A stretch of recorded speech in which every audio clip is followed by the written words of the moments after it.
Dipalo tsa bomme ba ba tlhokafalang ka nako ya pelegi di oketsega thata mono gae. Mabole wa mono gae tefo le tshekgwana fenya ntwa ya Super Bantamweight International.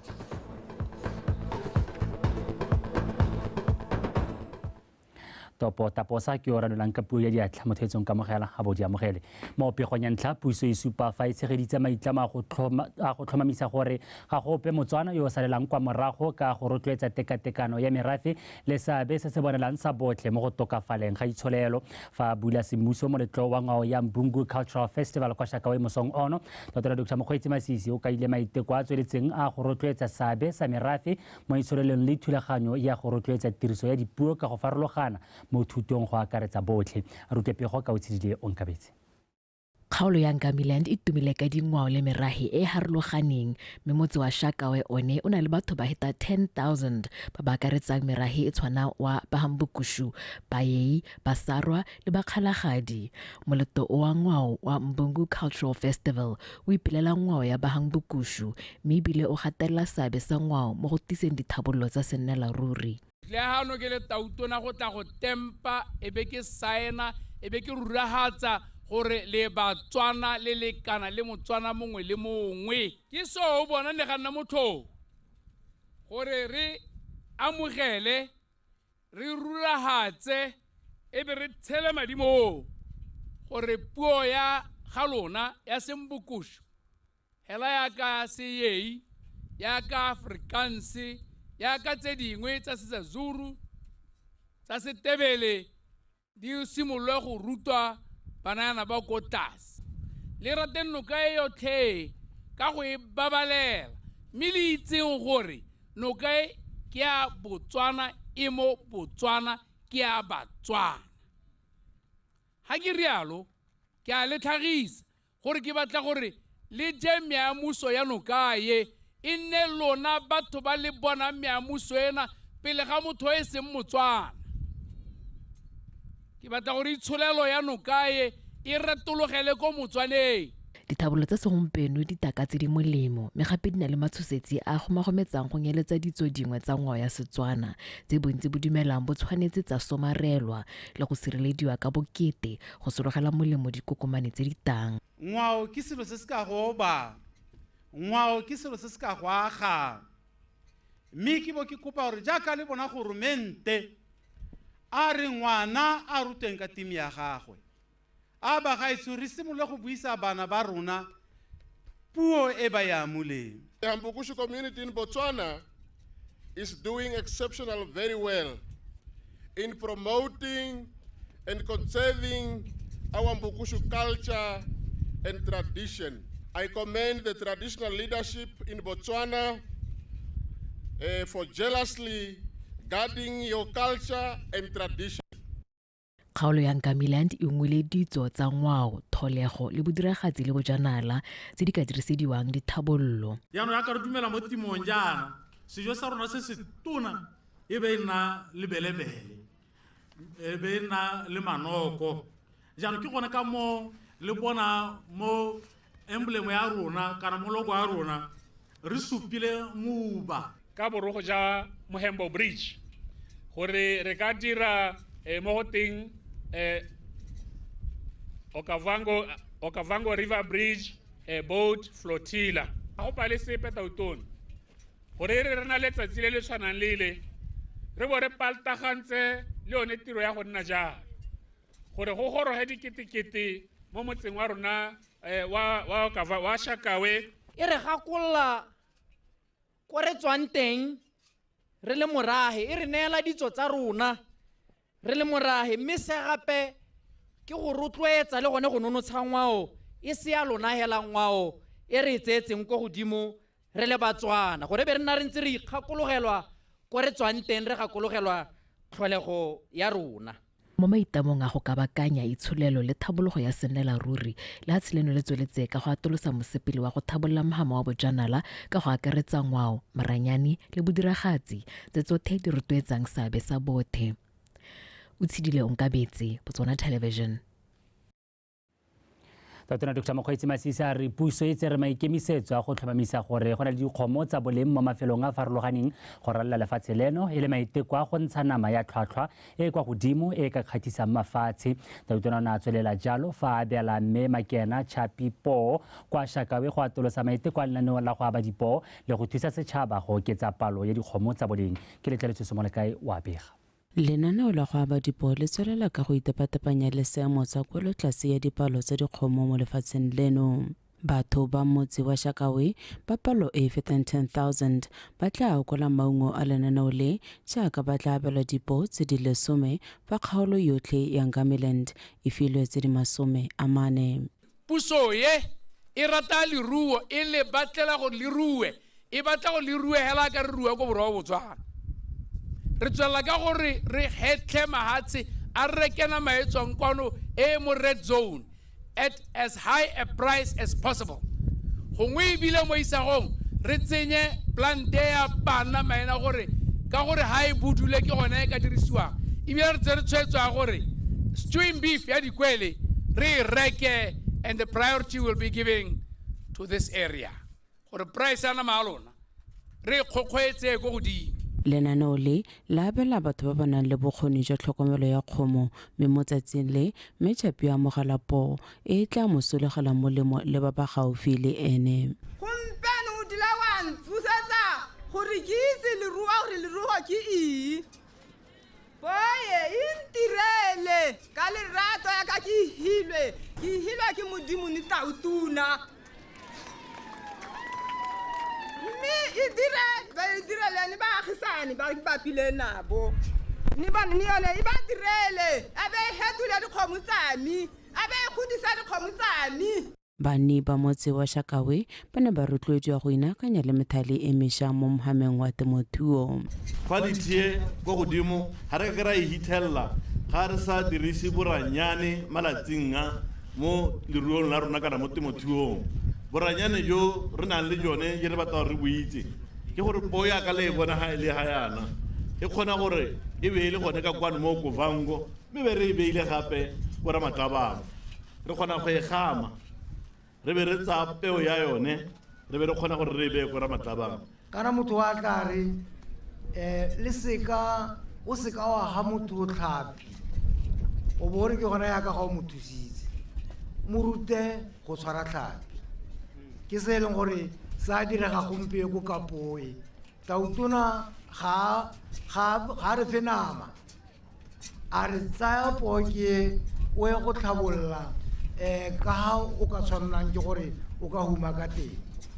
seo ke tebelo pele a rona batsadi. Tebelo pele ya setšhaba ya ngwaga wa 2036 e bua ka Botswana yo humileng mme ebile benggae ba na le sebaka sa go nna le seabe mo ditlhabollong tsa sennalaruri. Ke letleletswe Somolekae Botswana Television. Mothusa Tautona Reslam Botswana re maikaelelo a go aga Tautona Masisi ke go bopa mowa popagano le tirisano mmogo mo setšhabeng ke ka mong a tsweletseng ka mono wa gagwe wa go aba dipoo o buile se mosongono jaaka ineele go abela reke motho sekoyo kwa morakeng wa Qwere kwa motseng wa Makalababedi mo kgaolong ya Mau Northwest no modingwa wa bega.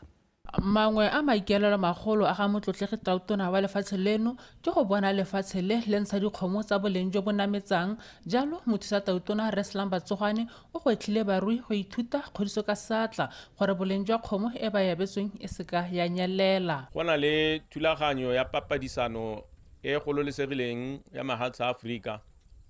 Africa Continental Free Trade Area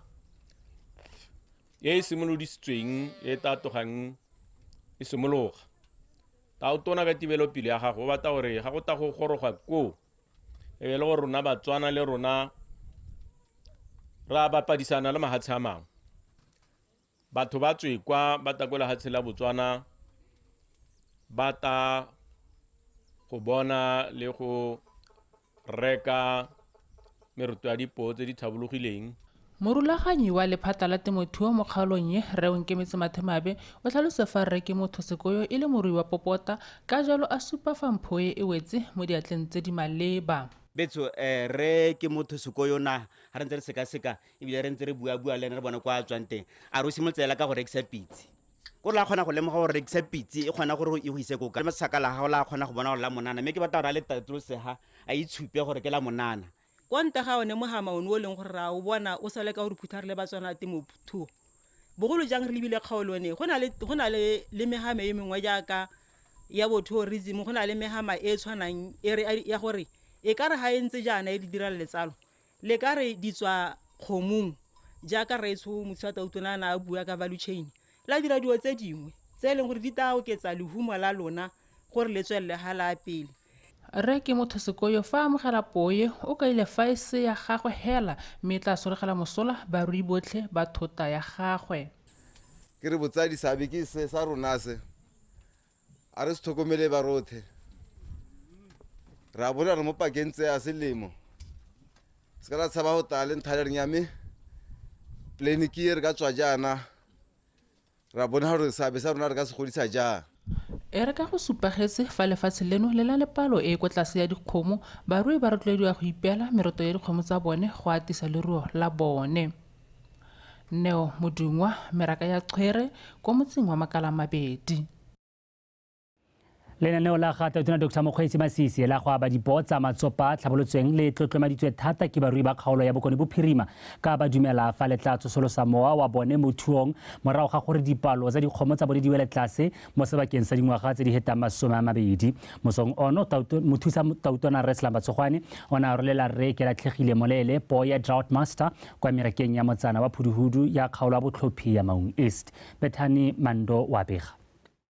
Mothusa Tautona Reslam Batsogwane jaaka goroga mo merakeng ya Phuduhudu go tla go tsweledisa lenaneo la ga Tautona la go aba dipoo tse di tlhabolotsweng tse di 40 mo kgaolong eno yang habe mo merakeng e re ke latlhegile molele yo dingwaga tse di 70 le bohera bobedi ke ene yo bopelotelele jwa gagwe mothuong a sena go thusiwa ka dikgomo tsa 5 ke khansele ka 2003 bo mo tseditseng poo e ya letsopa le le tlhabolotsweng ya Drought Master go tla go tlhabolla dikgomo tse di 30 mo lesakeng la gagwe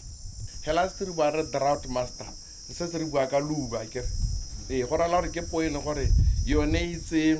ibile ka lwa le di emo tse re le mo go tsone tsa luba la Botswana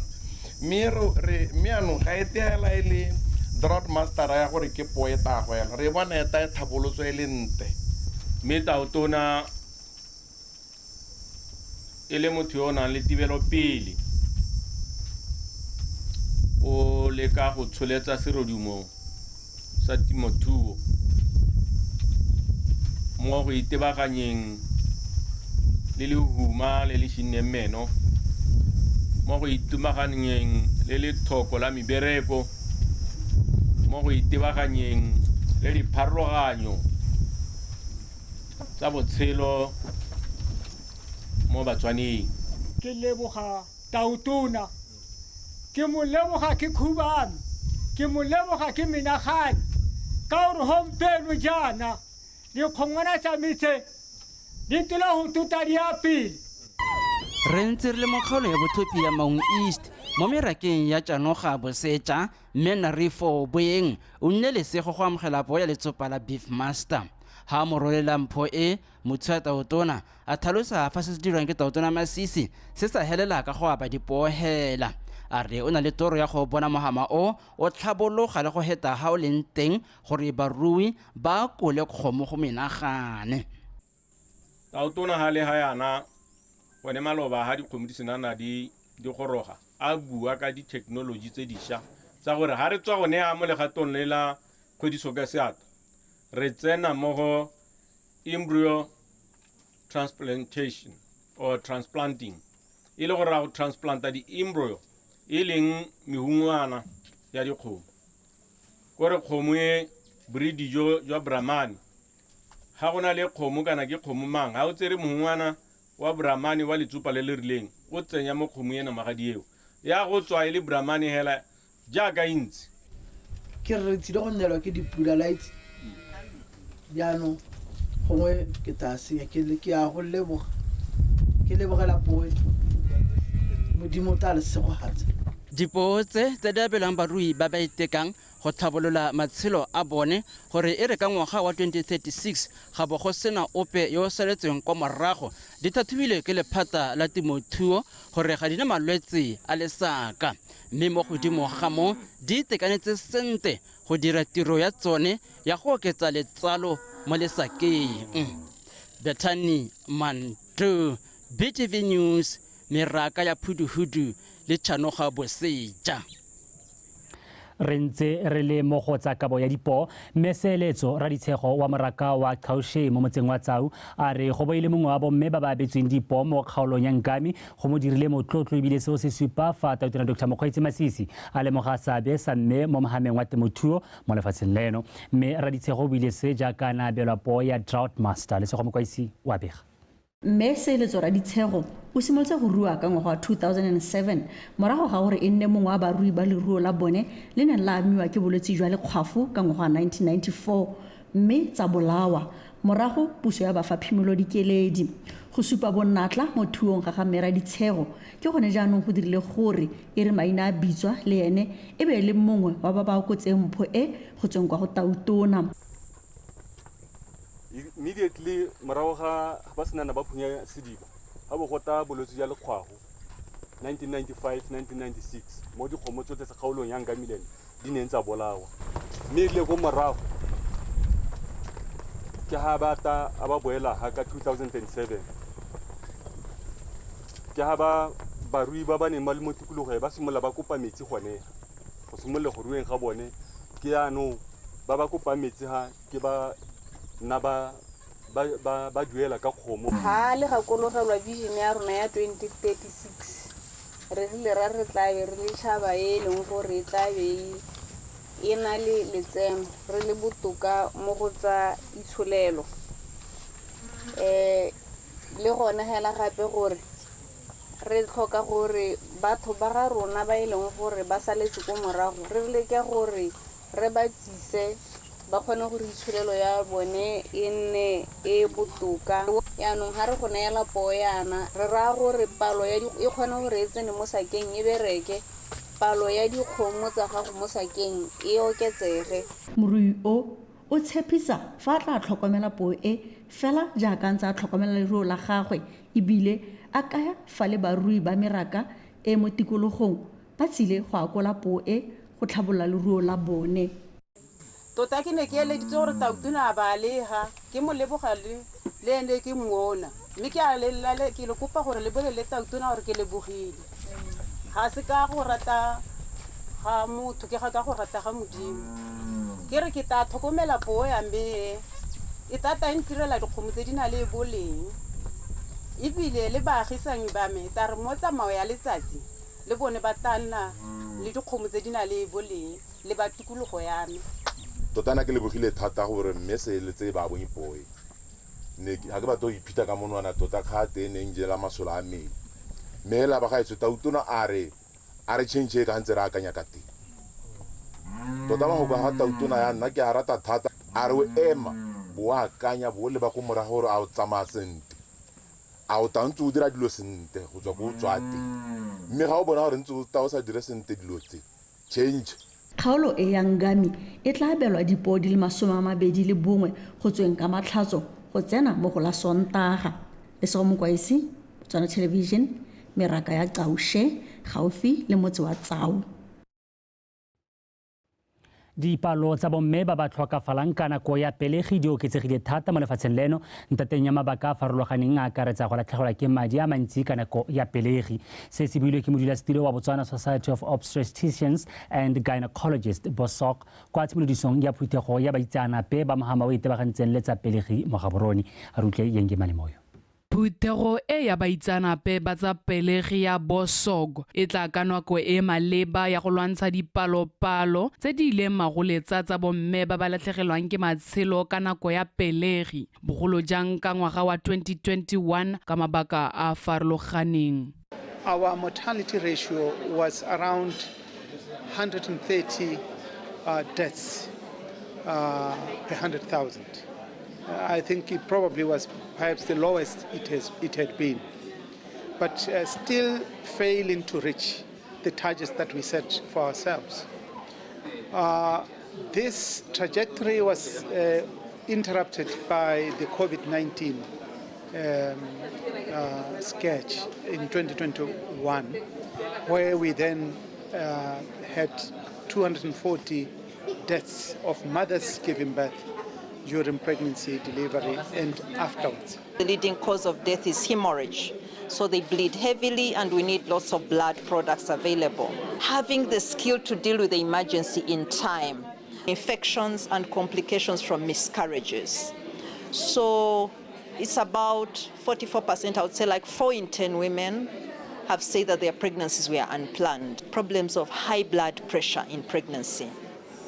So while this, you may not feel it like I have fever or it just rises and will damage all the various systems in the body. Puso e tsweletse ka go baya ko pele le go sekegela maphata a botsogo tsebe mme ebile e tlama go tswelela ya thusa ka ditlamelo tse di hapegileng tsa botsogo. Kgatelo pele e solofetsweng go thusa thata go lwantsha dintsho tse di tsayang matshelo a bomme ka nako ya pelegi. Let me reiterate the government's commitment to improving infrastructure such as telecommunications and road transport networks and the availability of resources. That sometimes mothers give birth along the way going to the hospital. So that's a very big message to government that we really need to do something to ensure that these things do not happen. As much as there is no budget, but when it comes to maternal health, it's very important to ensure those are right, especially in the remote areas. And further, I show this Congress and the nation that we are on the verge of attaining the country's good reputation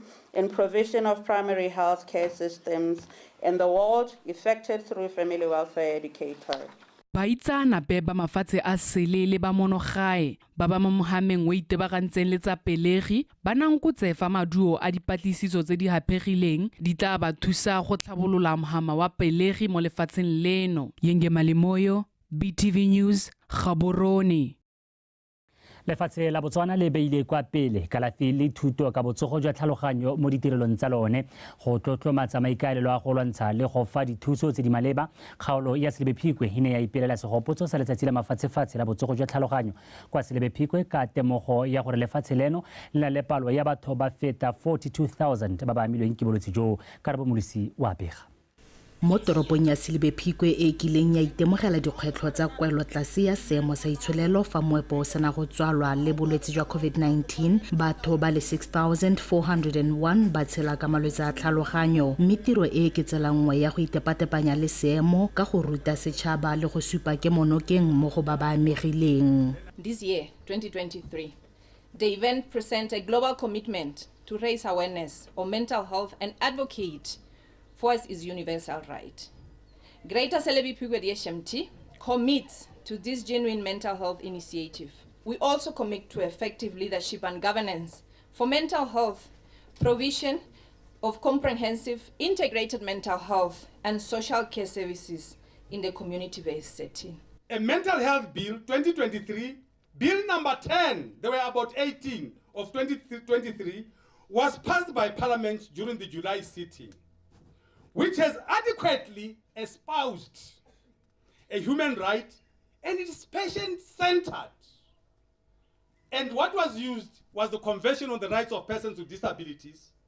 which was a standard rule. Sebaka sa go bina ya boele go supa gore mmino o ka dirisiwa go sedila mmele le maikutlo go tokafatsa botsogo jwa tlhaloganyo. Bangwe ba ntsha bopaki jwa gore malwetse mangwe a botsogo jwa tlhaloganyo a kgona go alafesega le maele a go tshela le balwetse ba tlhaloganyo. Gore re kgone go nna le batho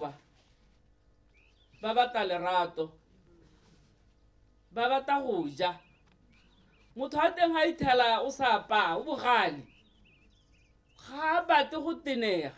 kana ba batho ba lwa mo lapeng ha ona le tsaga go tsantwa go ha o tsoga motho a teng wa go leba go ra mo na le smile. E rentswa go lwala tlhaloganyo go simologa mo lwapeng go dumelwa gore tharabololo e ka simolola gone mo lwapeng go emisa kgokgontsho le tiriso botlhaswa ya ditagi le bojalwa tse di nang le seabe mo tshimologong ya jone. Mme go botlhokwa gore re be re tsogile mo tlhaloganyong re tswa mo malapeng a rona kana re tshela mo malapeng a rona.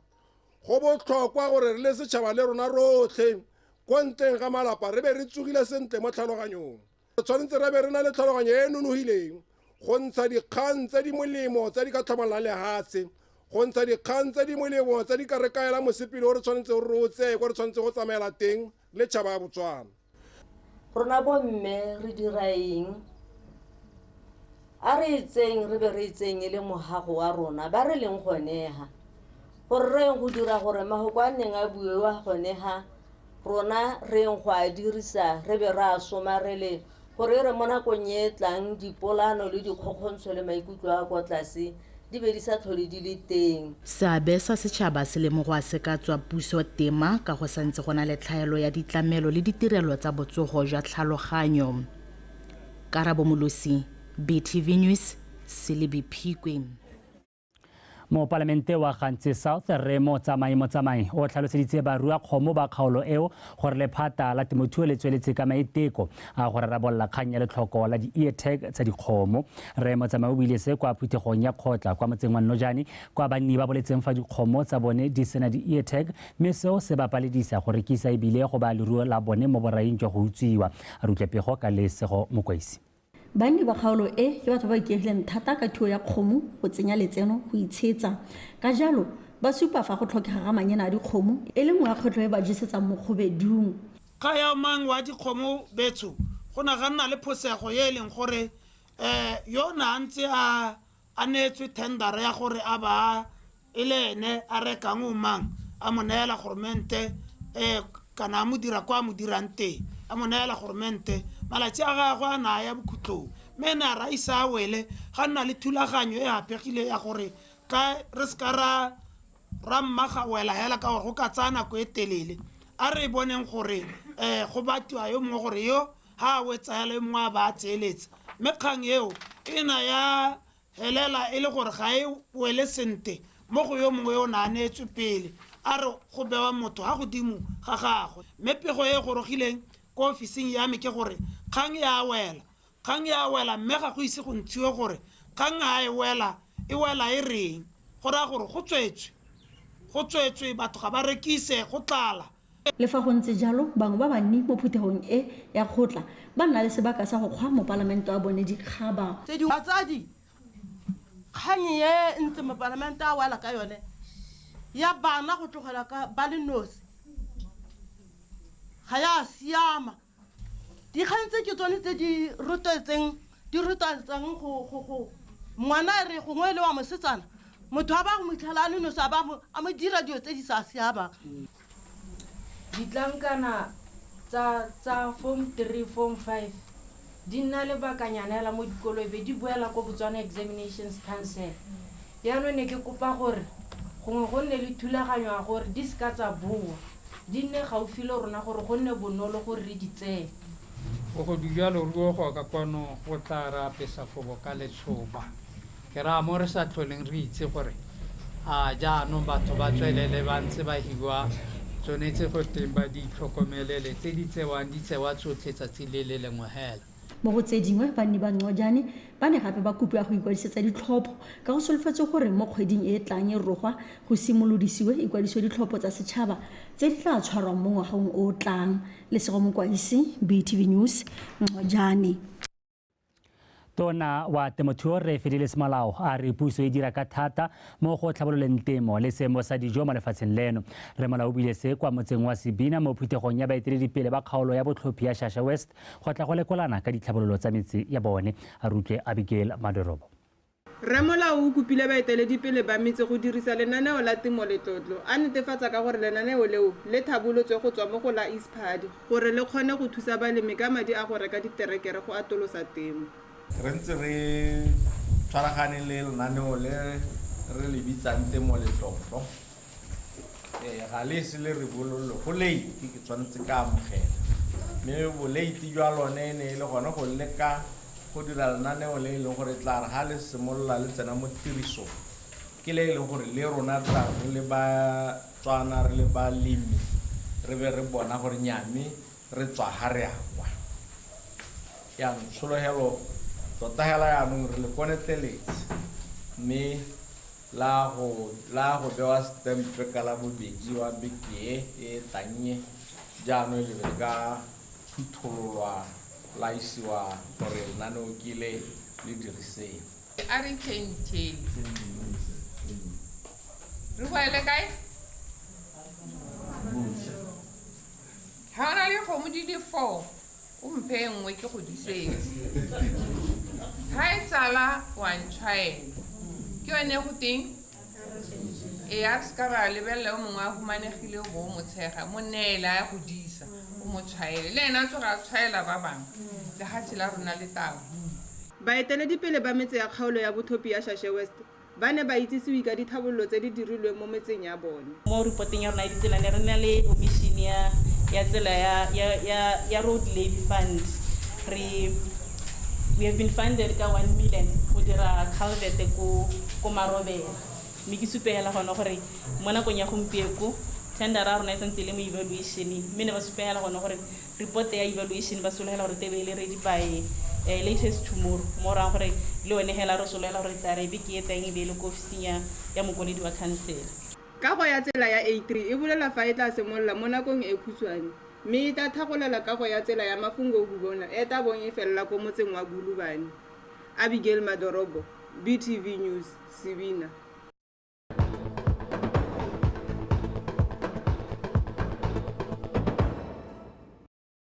Wetso o lebile dikgang tsa Botswana Television ra tswelela fa e sale ka ngwaga wa 1982 University ya Botswana e simolodisiwa e tsweletse ka go nna le seabe se segolo mo go tlhabololeng dikitso tsa batho ba lefatshe leno baithuti ba feta 90,000 ba setse ba lositswe ke University ya Botswana mo dithutong tse di farologaneng sekolo seo se tsweletse ka go tla ka dithuto tse dišwa go oketsa tse di teng go itepatepanya le se se tlhokwang ke mmaraka monongwaga sekolo se sa lositse baithuti ba feta 2,000 mo dithutong tse di farologaneng.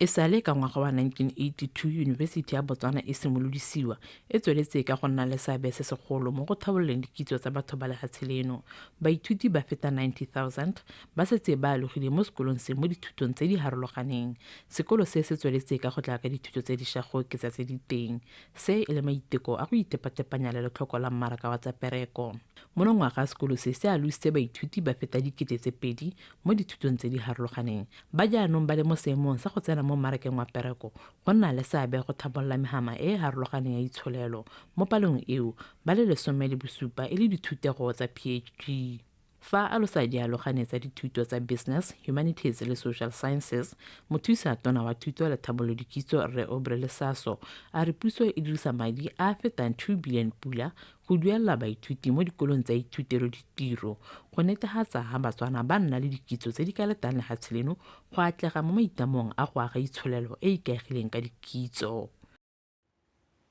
Sekolo se segolwane sa ithutelo borutabana sa Molepolole College of Education se ne se tshwere moletlo wa go akgola baithuti ba sekolo seo ba ba dirileng sentle mo ditlhatlhobong tsa bone fa bua kwa moletlong o kwa Molepolole mookamedi wa lephata la go rutuntsha barutabana mme Dineo Modimakwani o kaile fa go le botlhokwa go losa dialogane tse di tla thusang go tlhabolola lefatshe leno mo isagong bo ka mosokhusefalo wa pega. Sekolo sa Molepolole College of Education se simolotse go dira ka ngwaga wa 1985 mme sa ntsha dialogano e le lantlha ka ngwaga wa 1987 go fitlha ka jana sekolo sa Molepolole College of Education se tsweletse ka go ntsha dialogane tse di tsholetsang serodumo sa bone mo letsatsing la gompieno sekolo sa MCE se tshegeditse moletlo wa go ipela le go lemoga ba ba dirileng ka natla. It is our earnest desire that all these graduates gathered here, together with the entire students of Molepolole College of Education, will have this understanding that they are expected to turn this knowledge and skills that they have been and will continue to be empowered with into meaningful resources that can contribute to the economic development of this country. It is our collective duty to ensure that we equip the next generation with the tools they need to transform their immense potential into tangible productivity. Baithuti bao ba ne ba gakololwa gape go se lete dikgwetlho go ba ema pele mo go ageng bokamoso jwa bone. Every time you do something, think about me. I started with a diploma and I told someone that I'm going to have a PhD. It doesn't matter when, how. Dr. Moroy. Yes. So it is possible. So we celebrate you, class of 2023. You did very well, we appreciate you, but Remo, hela mo nga go ra re nya sa tswelle o re mamoro eng o simolosa ka diploma ba be le dirile mme ka jalo ke supela gore dikgwetlho di na di le teng bonaka se se tshwanetseng kgotsa se se botlhokwa ke gore turn those challenges into opportunities ke sone se ileng gore ke dumela gore ba re lesome re ba re gano ke sone se re se dirileng dialogane tse ba go tile go tswalla ba go dira tiro a bone ka natla le boineelo go netefatsa gore mo nakong e tlang ba thabolla selebego sa thuto mo lefatsheng leno ga mmogo le itsholelo a lone basegi ba diaparo ba ba tswang kwa tlase ba kgoletse bonatla jwa go sega diaparo tse dintle ebile di ka phadisanya botoka mo marakeng wa monogae le kwa ntle ga lefatshe leno se se tlhalositswe ke mothami wa mokgatlho wa Fashion Without Borders Research Kabisoso kwa moletlong wa go supa bosegi jwa diaparo kgotsa fashion show mono ga borone Mojadi Mokibelo o na le ko Mohama wa bosegi jwa tsa Kapari mo Botswana o tsweletse ka go gola go menagane maiteko a supileng talente go godimo go tswa mo baseging ba diaparo ba ba tswang ko tlase go supiwa ga diaparo tse go ne go ka ya ngwao e humile mo Afrika mo go tsa bosegi jwa Kapari ga mmogo le thabologo ya Mohama o mo kgaolong ya Afrika. I think we want to go to different African countries to mark our presence, especially when it comes to creative industry, and because of the way African designers or design is growing, So we're trying to make sure that, we give also chances to the unprivileged people, where they've got talents. Like in Botswana, we go to remote places where people have the talents, but they don't know where to exhibit it or where to showcase it. So our platform is a platform of giving them the chance of making it big internationally, also locally.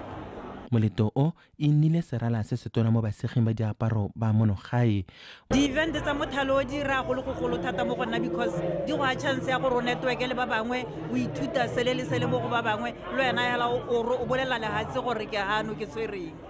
because ke batla go bontsha lefatshe la rona our beautiful safari and show it to the world. So event ya Fashion Without Borders is the perfect way gore batho ba bona gore what we have to offer in tourism, clothes and more. So with Fashion Without Borders, we want to spread the education part of it.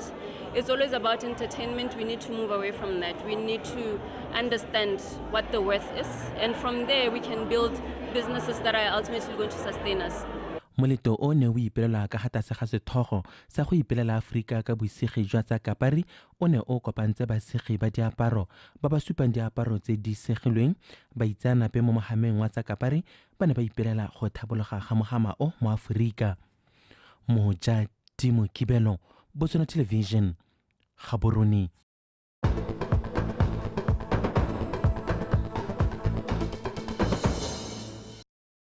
wa itso ha re di be phegelwana teng ha dikgang tsa rona tsa nako ya bosupa mme kgaitsedi ke go segonkwe o eme sentle gore re lelatsa metshameko go sego tla ke go dibedise bo maitseboenga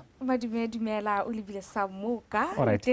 ke rona ba re kopana gape morago le bakanyana maabane re ntse re bone mo dikganyele gore Tefo le Tshikgwane o hentse moagisane ka rona mme morago a ipelaetsa gore go tseditswe ne ga tsamaya mo letsela mabane. Yes, maabane go tsamaile sentlela thata tsa re bone le gore ne le ntwa e mashetla between ene le Sekgwane ga mmogo le ene Makorova le ntswa gone Makorova before ntwa eo na ipoka thata hey nya he's just a small boy, I will just knock him out within just a second, a bua Sekgwane sa gagwe wa ba itse kre ba giseng ba rona gore ba itse Sekgwane thata ke dibela gore ke sone sa ntlha story seo kana polelo a go re tseka yone. Yes, it's like we ke ene le Batswana o lebile tla ke go leboga mme kre madume o etso jaaka sa tlhalositse yo fano ke go segonkwe yo tla boga gonela dikgang tsa metshameko tsa Botswana tonight mme ga gore ya lotlhe a re tsene mo go tsena re simolole ka pego e kwa setlhoeng. Tefo le Sekgwane o letse a bontshitse Bongane Magorova wa Zimbabwe go se gontle mo ntweng ya Super Bantamweight International mo kgaisano ya Boxing Fight Night Championships kwa Fairground Holdings. Le Sekgwane o fentse ntwa eo ya ditikologo di fera bobedi ka dintlha di le 70 le bofera bobedi go tse 70 le bone tsa ga Magorova ka tla go kgakole o ne a le go le ka ngwana la mono gae Tefo Letshikgwane o sala a kubugela monna wa Zimbabwe ka segako sa mabole mme a kgona go kokoanya dintlha di le 21 mo tikologong tsa ntlha tse 3 tsa ntwa eo ya mmammang. Monna wa Zimbabwe ene o ne a kgona go kokoanya dintlha di le 12 mo tikologong ya bone go ya go ya BOSUPA. Makoroba kana captain ha bokiwa mo mererong ya tsa mabole o ne a lwa ka gotlhe go kokoanya dintlha fela Letshikgwane a bo a sireletsa bontle bobedi jo bo wetsa tikologo ya BOSUPA ba farologangwa ke dintlha tse pedi fela. Letshikgwane a kokoantsa di le 61 go tsa di 64 tsa ga Makoroba. Mo tikologong ya bofelo monna mono gae o ne a tswelela a sireletsa bontle mme a kgona go iponela dintlha di fera bongwe go fenya motshameko o ka dintlha gotlhe tse 72 go tse di 74 tsa ga Makoroba. So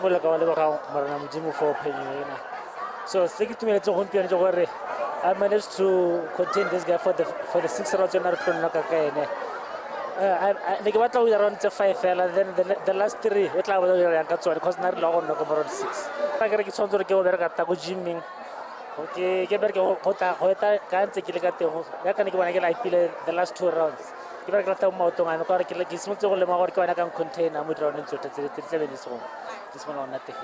is not boxing at all. How come you can say that I lost this fight with unanimous decision? How come? Just because I'm a foreigner, I'm from Zimbabwe. That's why you gave this fight to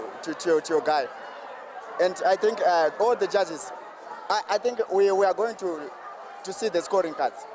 Mo dintweng tse dingwe tsa maabane bosigo e le national featherweight Tshepan Rambo go motho o fentse Brian Galelengwe mo ntweng eo ya tikologo tse 4. Kennedy Sebekedi le Kobamelo Molatlhegi bone ba ne ba nkgisetsana magwafa mo go ya national flyweight mme Molatlhegi a fenya ntwa eo ka dintlha di le 40 go tse di 34. Ntwa e nngwe ne kgatlha leitlho e ne ile ya galentswe Zwinila ya international middleweight a kopane le Rudolfo Rocks wa Afrika Borwa. Zwinila a e fenya ka dintlha tse di 55 go tse 22 tsa garo. Ntwa ya ka go rao kgatlhile le Onkarabile Skara Mothibedi yone e ne a emisiwa mo tikologong ya bobedi moraga gore rao kgatlhile a tlhasele Mothibedi ka motshitshi wa mabole mo tikologong ya bobedi ya ntwa eo ya tikologo tse 3. Katlego Kgakole, BTV Sport, Gaborone. Fa re tswelela re tsena mo metshamekong ya Botswana Premier League, Township Rollers ba tsweleditse tshameko ya bone entle ya paka eno ka phenyo ya dino tse 5 go lefela la Holy Ghost. Dino tsa motshameko o neng o tshamekelwa kwa lebale la Royal Area mono Gaborone di tsene ka Segola Meboy yo nositse tse pedi mo gakole Dingele Godfrey Tauya Tswala le on goal ya ga Christopher Kasolo. A re bone matlhasedi a dino tseo le maikutlo a bakatisi morago ga motshameko. Segola Meboy tota ke tso lo tukela molema ba tshopelata thula ka togo kharakhatha le toa. Segola Meboy o siririle siriragetse ba ja monate ba Township 1 VTM 2 securities ba mo tshopelata khwele free era sirata bise. Segola Meboy o siririle o thubetse le mo paning ale nosi khula sulike ta dirang ka mo khweleng eo. I chopeleta Kasolo, Damba Betlampuria la Gomora. I bear Toto, Damba Mehosa Gatoro. Bona! Usiririne! Damba Meana Chalatu Sirletate. Ahosa Gatoro, Mohaguru Rigele, Hamudi Rijana. Copel, Mahempe, Tulagato!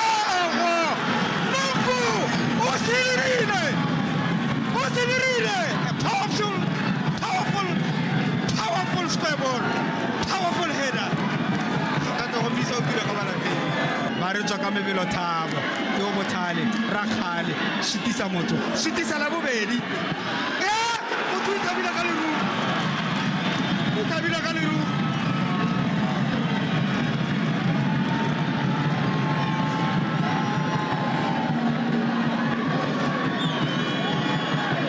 They played good football and they were good for us today. Otherwise, I don't have much to say, but I congratulate Rollers for displaying good football. compared to us. It wasn't our day. That's why we've lost. It's communication, one, and two, poor marking. Because of the balls that they've scored us. 3/4 are from the set pieces. So, and the crosses as well. So, to me, it was poor defending and poor marking as well. We will take 3 points and go home. But I think could have done better because there was a big chance of us to score more than 5. First half, we didn't come to the game that we wanted. Because to us, I told, because they were going to come with 2 strategies. It's either they come out or they play a low block. But they came out. They came out and they came to us. So coming out to mean that we should try to score them. You know, but 6-5, we'll take those 5 goals and go home. But we wanted more than 5. Mo madiong a mangwe a Botswana Premier setlhopha se se magoro go masha mo leking eo e kgolwane Matebele ba fentse Jwaneng Galaxy ka dinotse 2-1 Gaborone United bona ba fentse VTM ka dinotse 2-0 fa Orapa United e tswapeditse Swa Flamingos ka 1-0 Dino tsa ga Boyo le China le ka bo Matsula di letse di netefaditse fa setlhopha sa kwa Peleng Extension Gunners ba boela gae ka dintlha tse 3 ba sena go kgwathisa se se magoro go masha mo leking eo sa UB Hawks motshameko o wa biki ya bobedi wa ligi ya Botswana First Division ya Borwa o ne o tshamekelwa kwa lebaleng le legolo la setšhaba Maabane Ryan Khangwanyane o go tsholetse dintlha tsa motshameko o Ditlhopha di simotse motshameko o ka matlametlo botlhe ba supa fa batla dintlha tse 3 mefela banna ba Daniel Nare ba supa fa ba dinyoretswe go feta ba bula dino ka mogagamola wa ga Boyo le China mo motsotsong wa bolesome le bosupa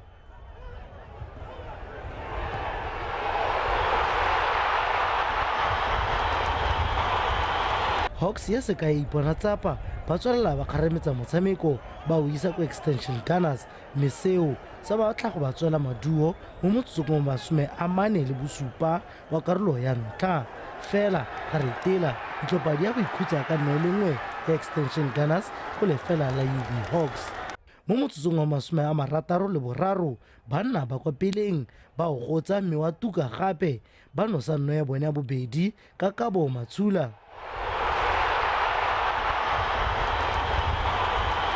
no eo ya ritela sengwe le sengwe Gunners e godisa phenyo ya dino tse 2-0 ebile e le a bone ya bobedi ka tatalano mo pakeng eno phenyo eo ya Gunners e rurifatsa fa ba boela lobatse ka dintlha tse 3 go dira dintlha tse 3 go tswa mo metshamekong ya le mebedi ba sena go fenya Black Forest ka 1-0 mo bekeng e fetileng Hawks ka fa letlhakore le lengwe bone ba reteletswe ke go kwadisa phenyo ya ntlha ya paka ya 2023-2024 mo metshamekong ya le mebedi morago gore ba tshameka malekano setlhopha lenotwane mo motshamekong wa beke ya ntlha Ryan Khengwenyane BTV Sport Gaborone Dikgang tsa metshameko tsa Botswana Tonight di buela ka tseletseng jalo wetso a re bua re kopane kgante jana kana kwa bofera bongwe jaaka tlabe go dinela ka Seesimane mme ka go rolo sa sentle mme re tswele re se thathanya mo monogolo wa #RChenchen dikakanyo megopolo ga mogo le boitshwaro mme ka go relo ka sena sebaka tla ke di busitse go o lebile sa buka a boya go ne le dintlhakgolo tsa la gompieno lebile tla ke go le bogekgaitsela ke gore dinetse ka bokgabane ke weekend e leng gore e tletse tse dintsi tse le gore ke tsa metshameko ka boammaaruri a re kopane kgante jana kana kwa bofera bongwe tankira Wetso a re pele re dikhutlisa re kgakoletse di itlhomile kwa setlhoeng puso e gatelela maitlamo a go tlotlomatsa ngwao gore merafe e obele bogo mo go yone dipalo tsa bomme ba ba tlhokafalang ka nako ya pelegi di oketsega thata monogae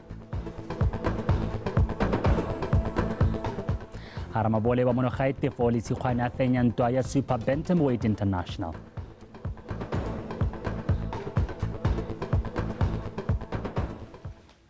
Wetso re di ba khutlo teng fa dikgang tsa rona tsa nako ya bosupa a re kopane gape mo tsamaong ya thulaganyo ba tepolwapi ba latela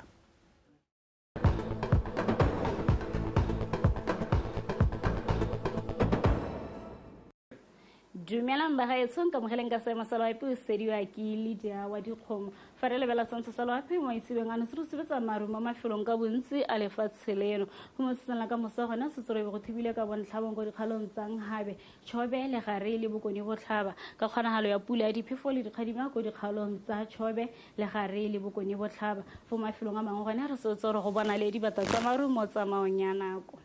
mo maphakele gona se se go ikutlwa go le bothitho go dikgalong tsa gantse kgalagadi borwa botlhaba kgatleng Kwene borwa le Gare le Bokone Botlhaba ka 16 go ya go 10 fo mafelong a mangwe gona re se tsore be go le mogote ka 20 go ya go 21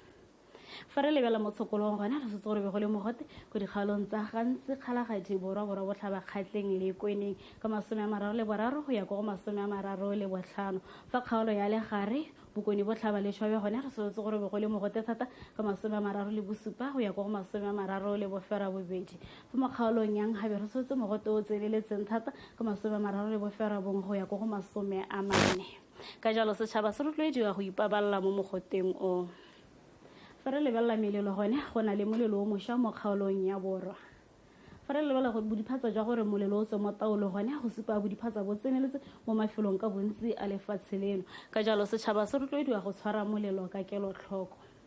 fa re lebella ditoropo dingwe mo borwa ba Aforika gone re se re go thibile ka bontlhabong ko Port Elizabeth ga mmogo le Maseru ka 27 ko Maseru le 10 ko Port Elizabeth fa ko Manzini gone se pula ya diphefo le dikgadima ka 22 Antlare folo gona se tse pula ya diphefo le dikgadima ka 27 mo toropo ya Beira gone se tsore go apogile ka 34 kwa Harare gone se tsore go thibile ka bontlhabong ka 24 Jerusalem se tsore go apogile ka 32 fa ko Blantyre gone se tse pula ya diphefo le dikgadima ka 30 ne ke go tshwaretse go le kalo boroko